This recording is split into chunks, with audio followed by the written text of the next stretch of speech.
Welcome to the Agile Uprising podcast.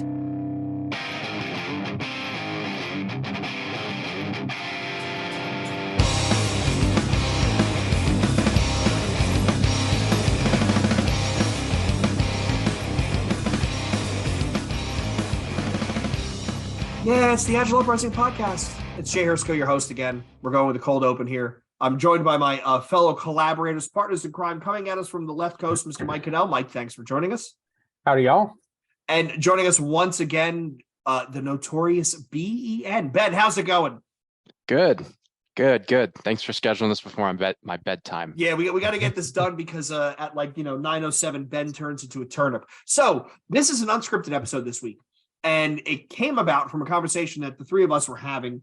And we were talking about, honestly, there's a little bit of malaise, if you will, in the Agile industrial complex. And we were talking about some of the things we've read lately, some of the things we've gotten into that are either adjacent to what we do professionally, Agile and coaching and technology, or even just kind of out there, but really stuck with us and resonated and made us think. So what we're going to do is we're going to have an unscripted episode where we're just going to chat about some of the things that we've read, how it relates to what we do professionally, and maybe some of you listeners will get something out of it and find a book or two to read or a podcast to listen to. So with that being said, I guess we'll go rotationally, and I'm going to start with you, Mike. So what is one of the things that you've read as of late that has really stuck with you, not necessarily Agile, that you think is important that people should be paying attention to?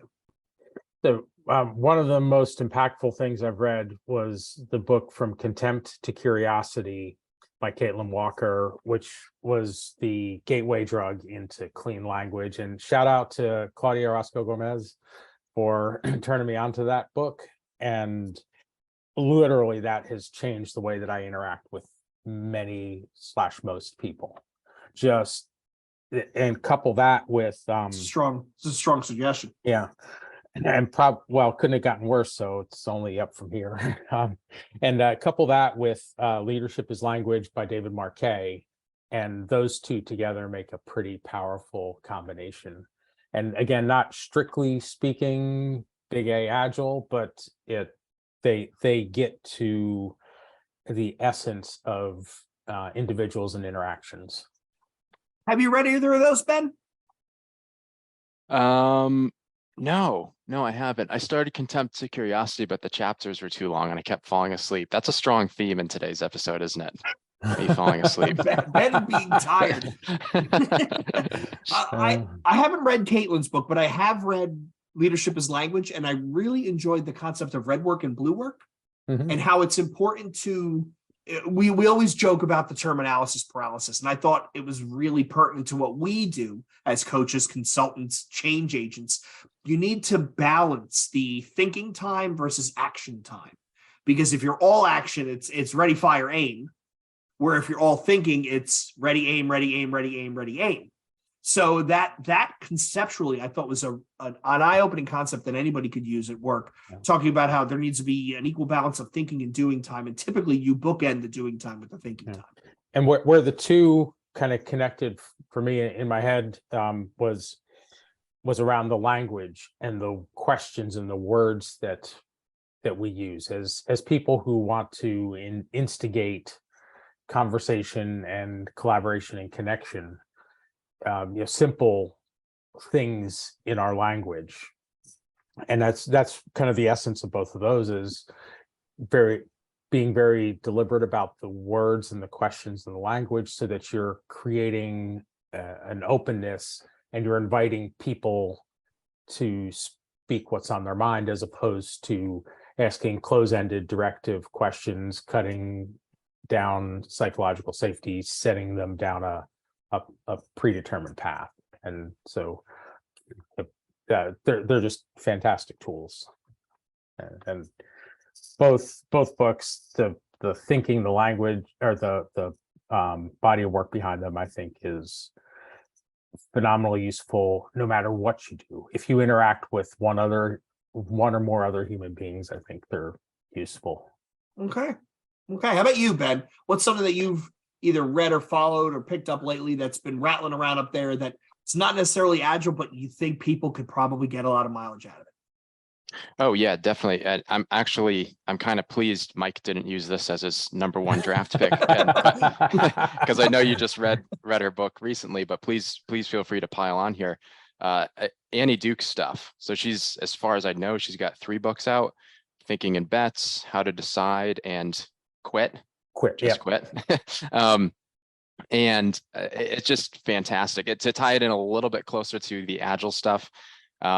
Between her and Vacanti's books, these are probably the 2 biggest influences on me in terms of probabilistic thinking, and just kind of acknowledging that all of life is just a bunch of definite maybes and you don't really know anything for sure, and being able to approach decisions and plans and all those types of things with that type of mindset helps everything. And you stop putting so much emphasis on things like estimation and deterministic plans and roadmaps, and you start thinking about these things in kind of a healthier, more probabilistic way that acknowledges the uncertainty that's inherent in all of it. And I mean, I think one of the examples she uses is, even when you go to a restaurant and you decide what you're going to order for lunch, even that's a bet, right? Like, you're betting that what you order is going to be better and more satisfying to you than everything else that is potentially on the menu, right?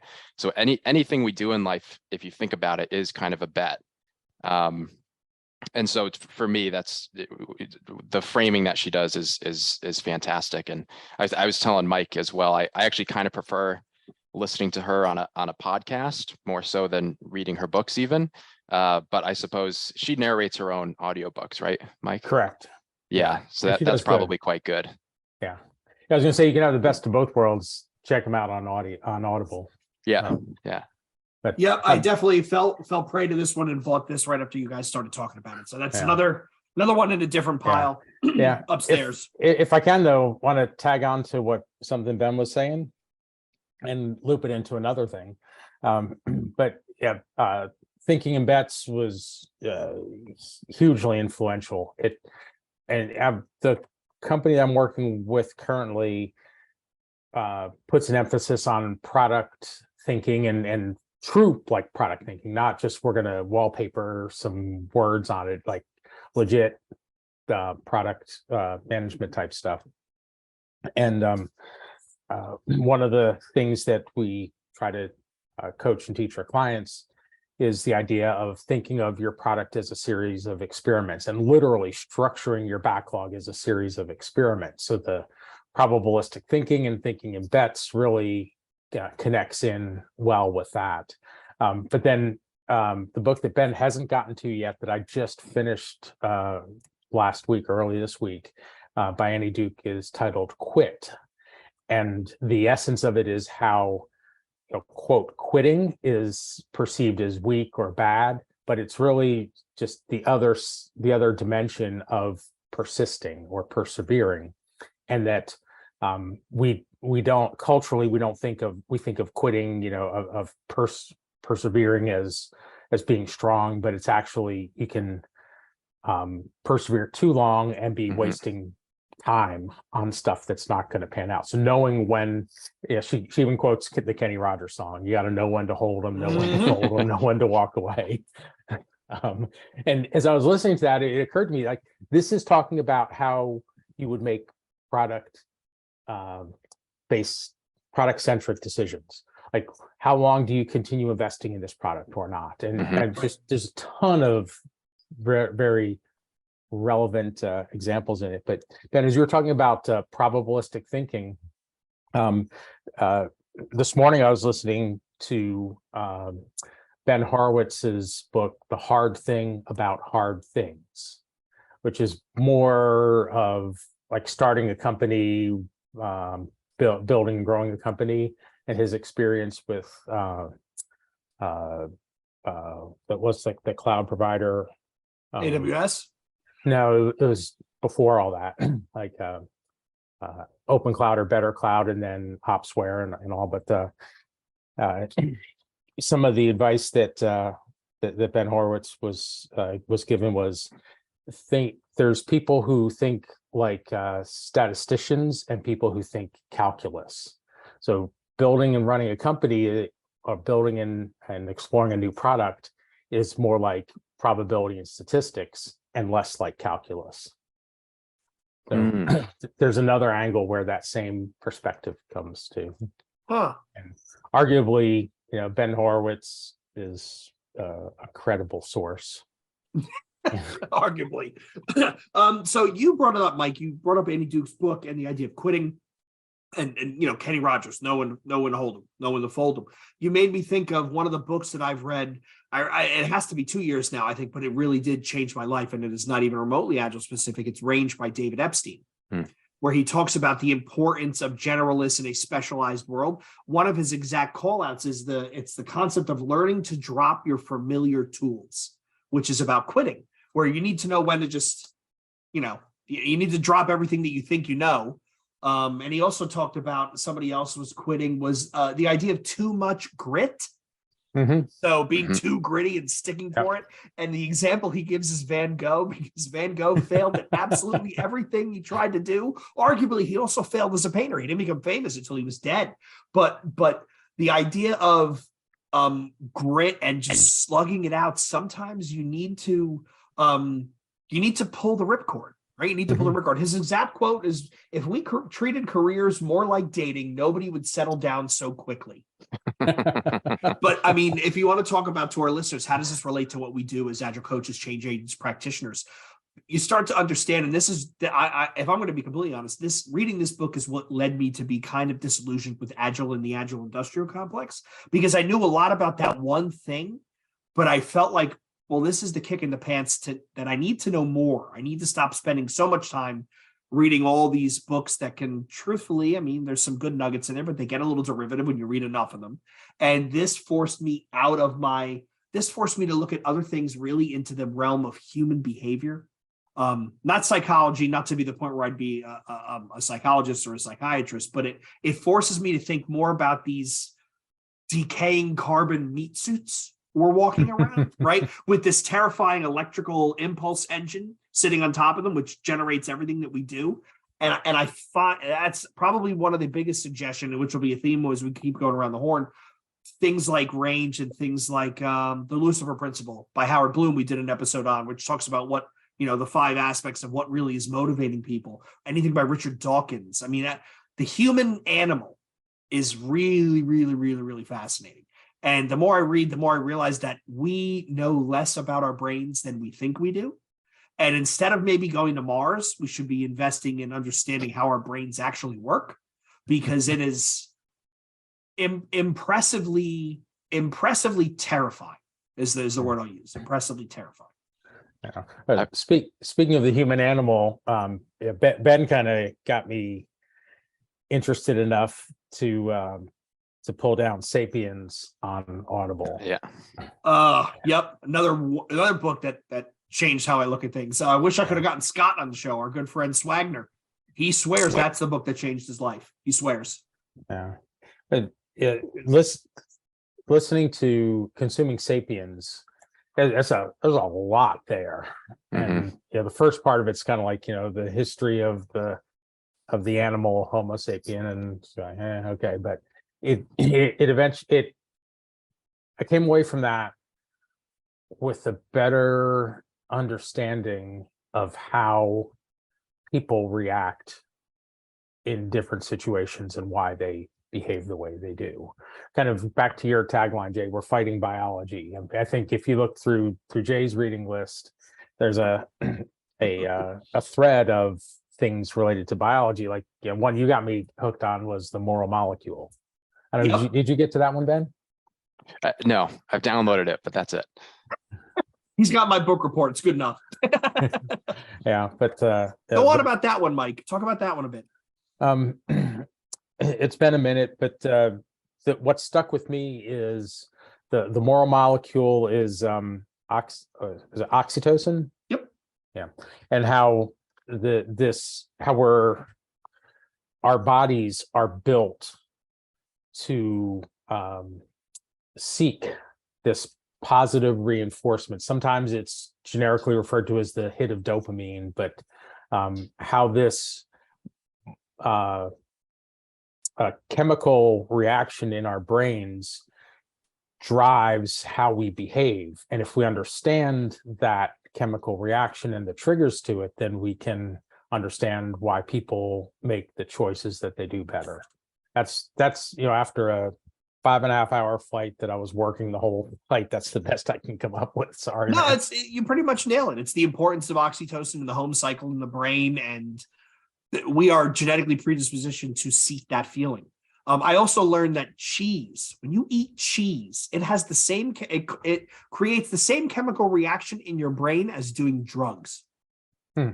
So Doritos literally are like crack in that regard, because they create the exact same feeling, and they are baked and created that specific way because it makes you want to eat the whole bag, makes you want to eat more, makes you want to eat more. But where, how to tie that back into what we do is change agents and practitioners and coaches understand, having a different view and an understanding of how the human brain works helps us better understand and perceive how our coworkers and bosses and coachees, or whatever term, why they're reacting the way they are. And it kind of opens my field of view a bit, so that when I experience a reaction or an action or an input, it gives me one of many other lenses to look at it through, and try not to get caught in the emotion of it. Right, we're all biological monsters. At the end of the day, as men, we're arguably upright bears with thumbs. Right? I mean, arguably. Ben, what else? What else have you been reading that is not in the agile nerdery wheelhouse that you find people if people would give it a beat, they'd get a lot of mileage out of it? So I've got a few out there ones that kind of connect to the human being theme. So I'll start with the cheesy one. One is Salem's Lot, Stephen King. So I don't even remember what happened in the book, but what I do remember is there's a big emphasis on evil being a little lowercase e as opposed to an uppercase e. We always want to paint people as sort of you're the big evil dragon over there breathing fire, and we're the good people over here. But the whole point is, I think it's like vampires or whatever, like vampires spread throughout the town based on everybody's little e version of evil, like little secrets and gossip and things like that. And that's how it kind of spread. So the point is, I think it ties into what Mike was just saying, like everyone has kind of different viewpoints and the propensity to do both good and evil within them. And it all just kind of depends what the situation is, what the context is. So that was one of them I thought was good. Another one that's way out there, Guns, Germs, and Steel. Well, I guess not that out there. Not that out. Jared Diamond. Yep, not out there. Yeah. And so for me, it's big takeaway from that book was essentially there's all these things about, if you came from Eurasia, there's these different advantages. So for example, if you're all kind of across the northern hemisphere, then the climate isn't that dramatically different. Whereas if you kind of go from the north of Canada down to the bottom of South America, you've got wildly different climates all the way through. And so it's not as conducive to trade and different seeds working out and all that type of stuff. So there's all these sort of geographical reasons why, essentially, it always kind of answered the question for me, how come Europeans seem to just colonize so much of the world? The math didn't really add up for me on that one, and I didn't really understand why. But reading Guns, Germs, and Steel kind of helps paint this picture of why geography matters so much, why the underlying structure and underlying factors matter so much. I think that matters a ton for our job. We can put lipstick on the pig all we want and say, hey, look, you do this process, now you're good to go. But it doesn't actually do anything, right? Like you really have to look at the underlying structure and consider like what's under the reason, which is under the reason, which is under the reason. And so Guns, Germs, and Steel really did that for me. And then that ties to, not to interrupt you, Ben, but that ties to the conversation Mike and I just had with Cesario Ramos for creating agile organizations, where he talks about that whole idea of copy pasting Scrum and how if you don't change your structure, your underlying substrate, it's the equivalent of trying to put wallpaper on a wall that's got popcorn on it. Right. The popcorn, it's not going to stick. You haven't created the right environment for it to adhere. Your lipstick on the pig. Yep. Yeah. Wasting your time. Yep. And And then the last one, this connects with a lot of the stuff in your wheelhouse, Jay, like the status game and all that. Wanting. So the whole mimetic desire fad that's been kind of going through these past few years, but the idea that we don't want things because we want them because other people want them. And the whole idea of we have some mimetic models who are totally out of reach that can drive us to kind of reach a new level by inspiring us. We can also have mimetic rivals who are more peers who we just kind of have this unhealthy rivalry and kind of descends into something where eventually we need some sort of scapegoat to purge in order to kind of set things straight again. So to me, that's really interesting because I don't know about you guys, but when I first really started drinking the Agile Kool-Aid, it actually had nothing to do with Agile. It's just because of that Dan Pink video where it's all about autonomy, mastery, and purpose. And for some reason, I overly associated that with Scrum, which was really dumb. But yeah, it's, we love talking about the people thing. We love talking about these positive things of autonomy, mastery, and purpose. But I don't think we talk enough about some of the potentially not so positive things like rivalries and status and pecking order and all those types of things. So yeah, the wanting stuff, I don't think there's a speck of science behind it, but it's a really interesting lens to view humans through. Like you said, it ties very directly to Will Storr's The Status Game, which I can't suggest enough to everybody. He's a funny author, like in the sense of if he was sitting there next to you at a bar on a bar stool and you didn't know him at all, in an airport bar, like Mike's getting ready to board a flight, and this guy just starts talking, you would really enjoy the conversation because, to your point, there's some science there, but not a lot.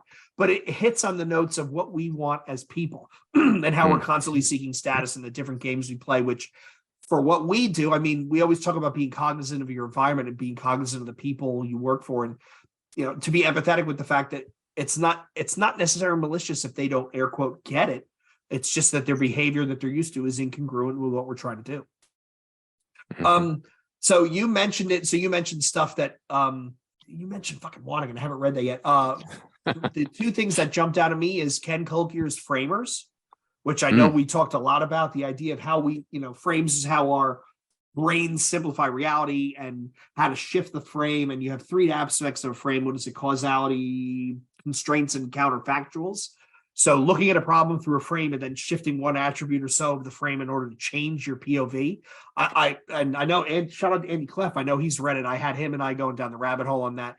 I am convinced that we can find what's next for Agile if we got a bunch of us who are open-minded in a room and use this set of behavior and practice. I'm pretty sure we could figure out what's next, probably turn it into a cert, make a lot of money. But that I definitely suggest. I definitely suggest that to everybody because it also ties to problem solving. It ties to your Mike's point about knowing when you're stuck. If we're going to talk about weird stuff, right? Ben said Salem's Lot, which isn't weird. By the way, I would argue that's probably Stephen King's best book, second only to maybe, I don't know, either The Shining or Christine, right? Maybe. Probably the weirdest thing I've read, which I've actually gotten mileage out of, is Dr. Deborah Gordon from Stanford. She's a biologist and she studies ants. So I read a book of hers on ant encounters, and it deals with collective behavior, systems that cooperate without central control, self-organization, emergence, tying back to David Epstein and Rage. About how, the generalists, right? Because most ants are generalists and people don't realize that. They kind of just sit around waiting to be told what to do. And flow comes into play because they are slacking the system, waiting to be told. Mike, the worker ant, goes by Ben, the worker ant, and gives him the signal via pheromone that, hey, we need food. So Ben stops what he was doing, which is really just basically sitting around, napping or fighting with the leaf blower.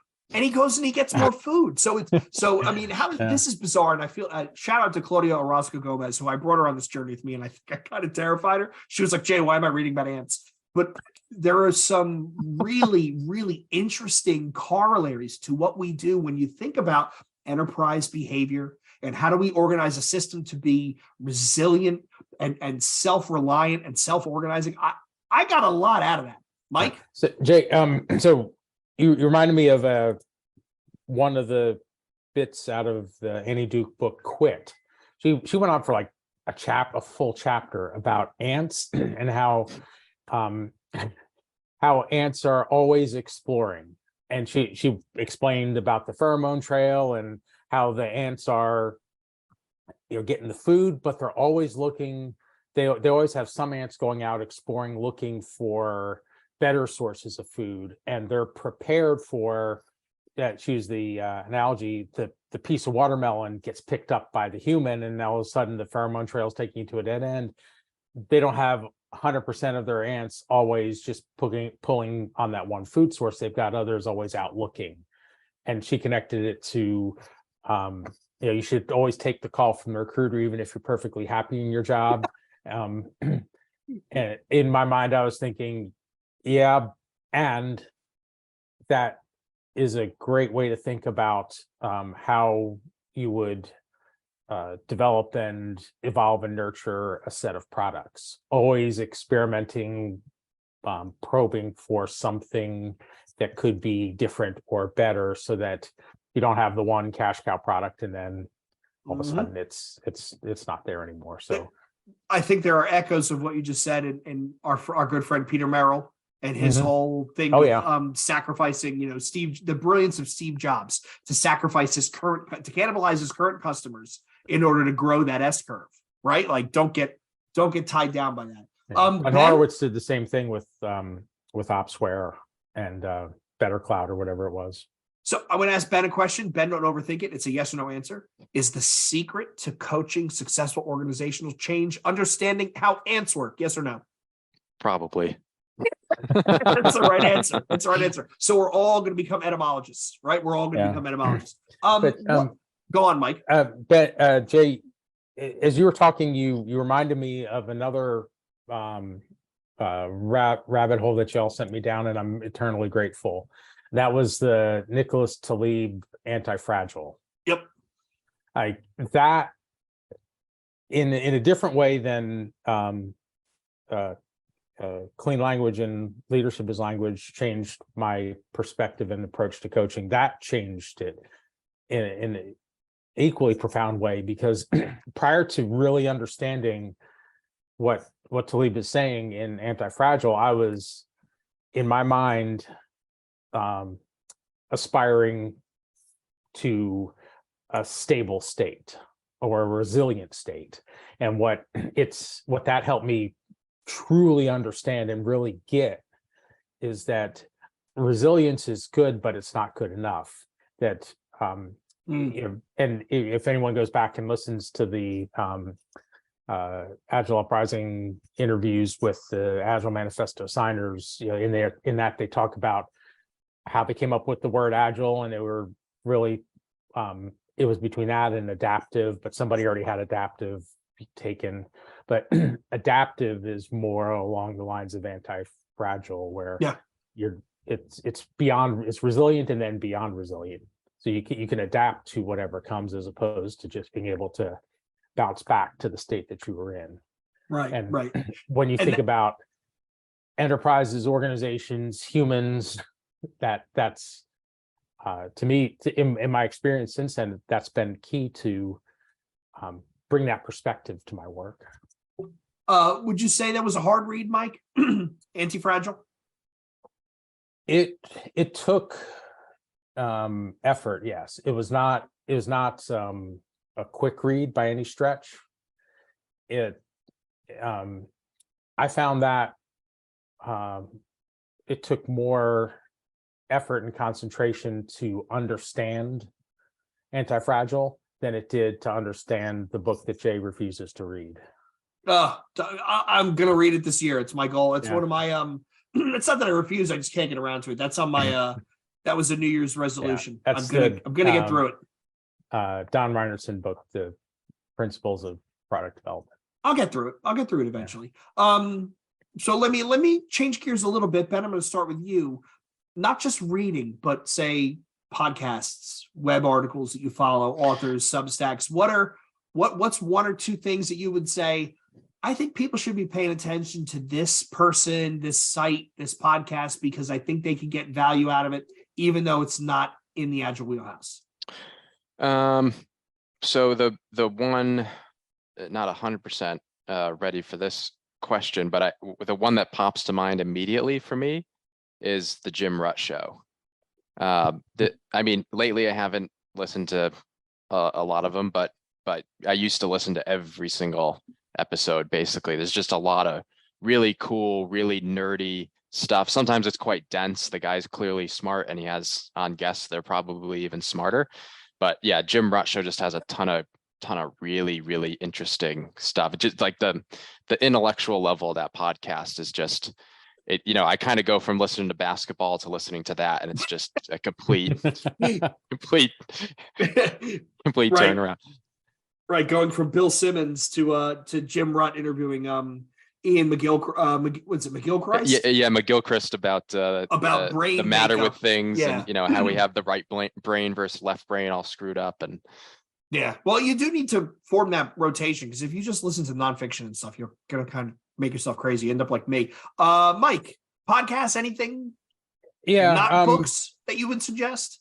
Yes, for podcasts, I just picked up my phone and looked through my podcast app.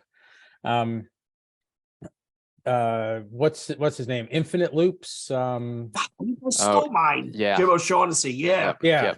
I mean, definitely beyond just the agile stuff, but it ties back in, and dude is brilliant. There's a Radical Candor podcast, which is usually pretty good. And to Unlearn with Barry O'Reilly is another one that I like. And then at the outset of the pandemic, I was really into this and have tailed off for a little bit, but come back to it because it's always a good time, is Remote Work with Lizette Sutherland. That's always got some good stuff in it. And then if I get really just want something totally out there, I'll listen to Malcolm Gladwell's Revisionist History. So history is interesting. You mentioned that because Dan Snow's History Hit is one of the ones that's out there for me. He does 40-minute episodes. He's got that British voice, so it's easy to listen to.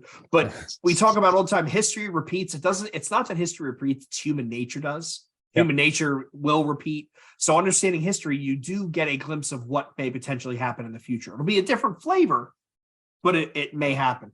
Being as you guys took my two best ones, I think if I was going to suggest anything, it would be the Santa Fe Institute has a complexity podcast, which I'm going to be honest with you, I find intellectually intimidating. Yeah, a lot tough. of them. There's some that I have to listen to twice and then read the transcript to fully grasp it. But I do find it's worth the effort. They just had twins on. Did you listen to that one, Ben? They had these two twins on talking about Danny Bassett and Perry Zern on the neuroscience and philosophy of curiosity. And it was like, holy crap. Like my Lord, like it was a lot. That's where I first found Deborah Gordon. There's so much interesting stuff there. That's what I would suggest. And I also would suggest if not comedy or that stuff, Dimitri Kofinas does a podcast by the name of Hidden Forces.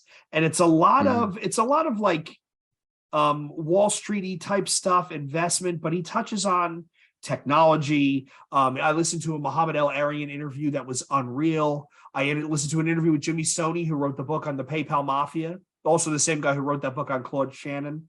His most recent episode, which I just downloaded, he interviews Chuck Klosterman, who's a compatriot of Bill Simmons, right? He did an episode in the 90s. He's an interesting guy. It's not all finance, but again, it's adjacent enough to what we do that you might pick up some interesting ideas. And I think that's the thread going through all of our suggestions for podcasts and whatnot is it is nowhere near adjacent or parallel to what we do professionally. It's one could even argue it's almost orthogonal, if not in a completely different galaxy. But you come up with some interesting ideas. Never did I think I'd fall into ants. I found ants through Deborah Gordon, and here we are. So let's take it one final round.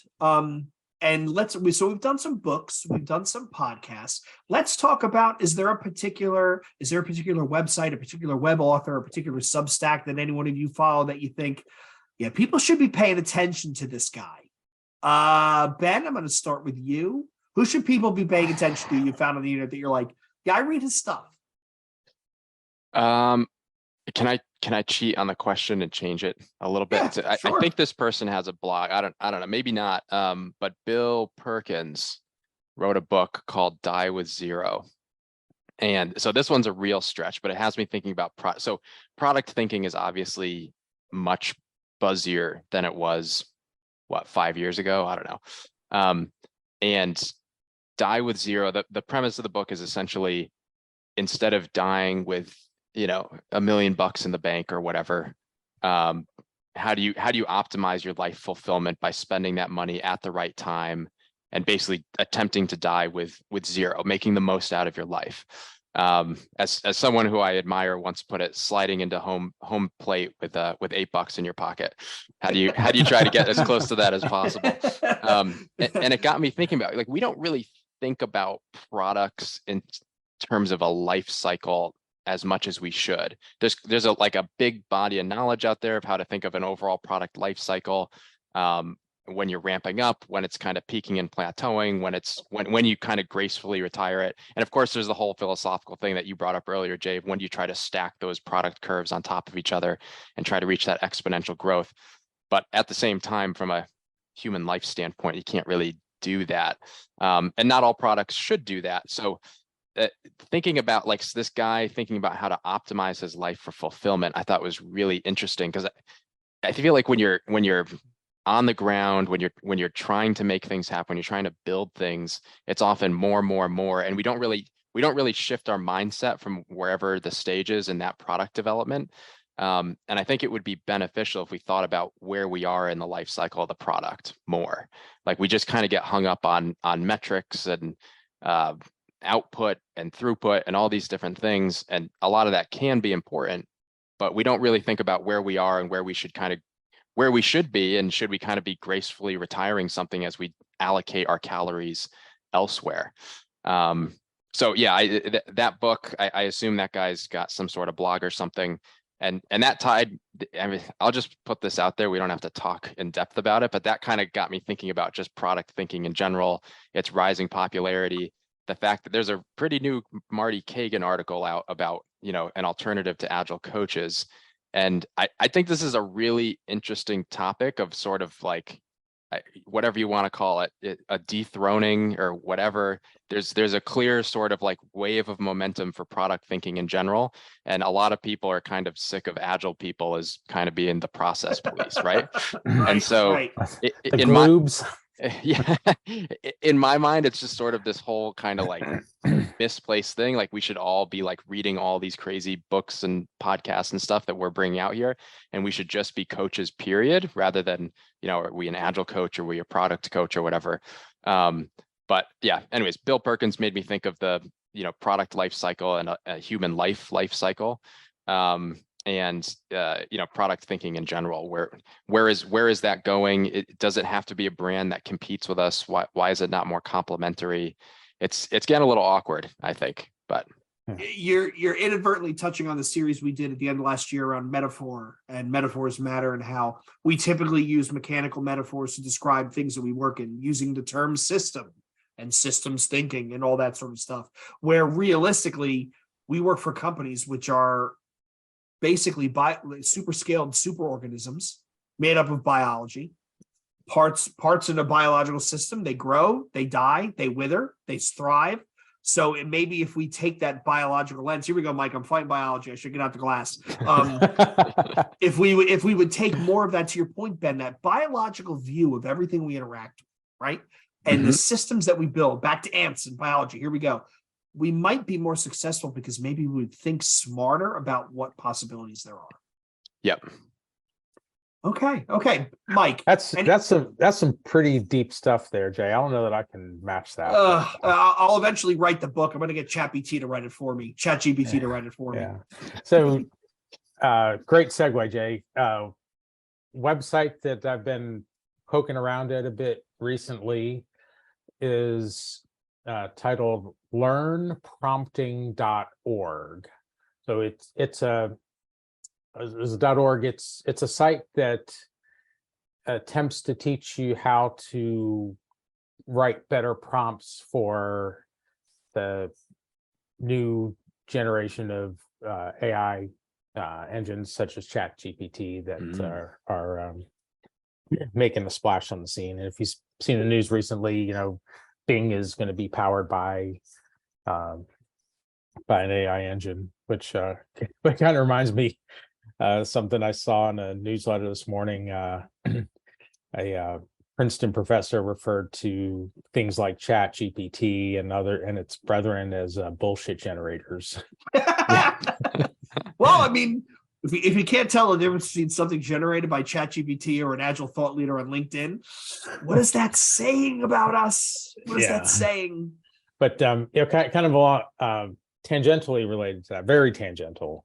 I'm just going to use the opening to go there because that's actually why I'm out in California this week. Is I've gone deeply into the ORSC world since September, and finishing the fifth course this coming weekend, and then I'm rolling right into the certification. So if you have a human system that would benefit from some awesome coaching, I'm going to be doing at least 100 hours of coaching. Yeah. Call Mike. I've actually used his services as a pro bono basis, and it's come out great. Yeah. But seriously, the body of knowledge and the perspective that ORSC has brought to me is just it's phenomenal. It's just, I mean, yeah, I'm talking to my wife. My wife's just venting about what's going on at her office, and I'm finding myself thinking, oh, I see this, I see this, I see this. And you know what? If I could talk to them, I could do, and just my brain just starts going like, wait a minute, I'm not going to coach that system. I'm too emotionally involved. It's good self-control there. I would have been, so can you describe the ruckus? What kind of ruckus? So I guess I'll take us home with that. Thank you, Mike.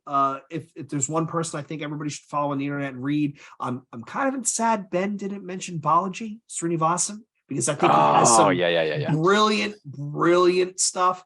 I think the one person that everybody on the internet, everybody listening should go out and follow, it's Venkatesh Rao from Ribbon Farm Studios. He writes things where when he puts out a blog post, I actually have to clear off time to read it, because it's going to take me a couple of attempts to get through it, because it's very, very deep. He's talked about the importance of things like lore in our new systems. He uses something to describe our current state of the world as the perma weird, but he does a lot of observational stuff about technology and human systems and behavior and history and how all these things are very interlinked. He's like he's like an intelligent Nassim Taleb that's less abrasive, I guess, if you want to put it that way. Nassim, if you're listening, please come to the show. We'd love to have you. But I think I actually pay for his Substack. So a good test of people, like knowing what people really enjoy is what will they pay for.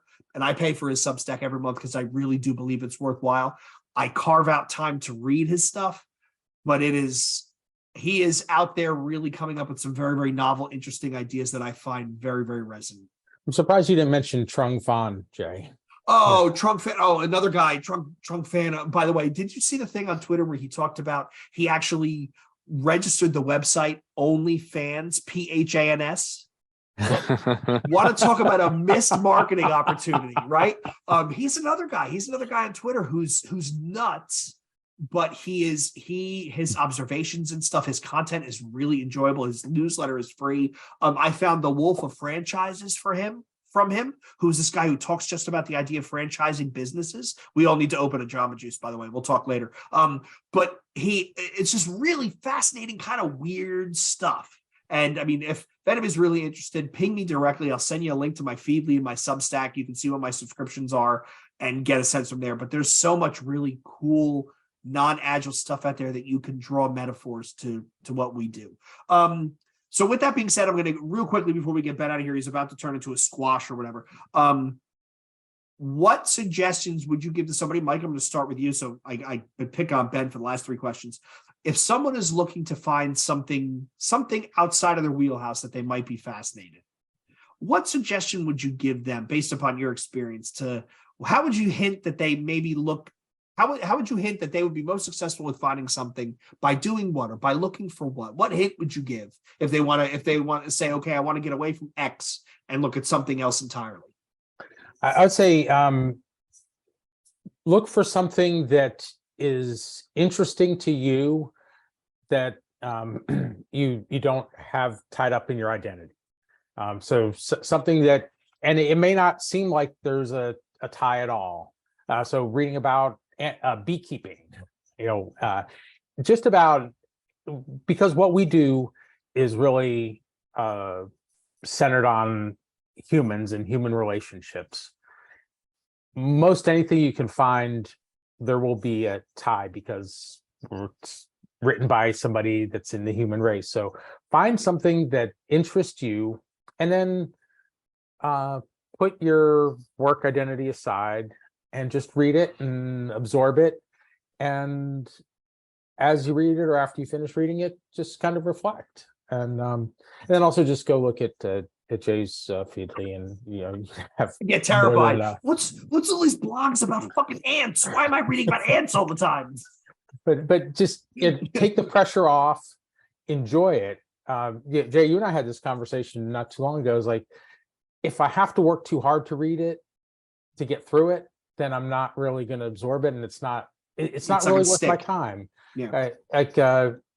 I think Annie Dukes in her books, like, we've got 4,000 weeks in your life or something like that. Time is the most valuable commodity we have. We have a limited number of days walking this earth. So spend it somewhere that will give you joy or interest or scratch an itch, explore curiosity, and see where it goes. It may not, it doesn't have to be a direct line from here to there. And I offer the hypothesis that you'll be pleasantly surprised at what you can find and enjoy, and eventually it'll tie back to work, because we're all part of this crazy thing called the human race. Okay, Ben. Yeah, I got 3 things. One is, I'm just copying Mike at this point. Just hang out with Jay. So if you've read most of the books out there, then even if the ones that you haven't read, you've downloaded, so you have access to them. So yeah, one is hang out with Jay for that exposure. 2 is basically hang out with other people in general. I mean, whether it's, picking up some sort of sport that you don't usually do, or hanging out with a different crew, or, whatever it is. I mean, I've never programmed for a living in my life. However, hanging out with people who do on a fairly regular basis just opens up my world to all this stuff. And some of it I can't understand, and some of it I can. But either way, I love hearing about it. I love learning about it. And it just kind of opens up this world that I wouldn't otherwise be opened up to. So just exposing yourself to others and getting to know them on a pretty intimate level. Some cool stuff will open up there. And then lastly, you guys have already alluded to this. It doesn't all have to be nonfiction, right? So my brother's fiance was talking about this. I can't remember the name of the book, but it had something to do with, it's the taken from the perspective of someone who is kind of locked in a hotel during the Russian Revolution, and they're kind of just viewing the world change outside the window the whole time. And it just, if you want particularly more of kind of an emotional connection to learning about something new, I think fiction's probably the way to go, more so than reading a lot of these books with a million sources and citations in them. That's a very, very true statement. Very true statement. Hard sci-fi you'll get mileage out of. I got to send you, Ben, this title if you're into it and willing to take a journey. There's an author by the name of Quantum. He wrote this book titled "There Is No Anti-Memetics Division."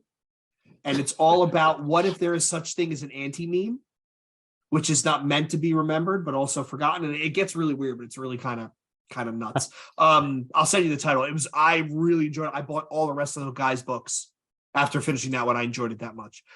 If I had to make a suggestion to somebody as how do I find some new stuff, I'm going to use an analogy. Ben's going to be like, this is an old person talking here, but back when we used to buy CDs, right?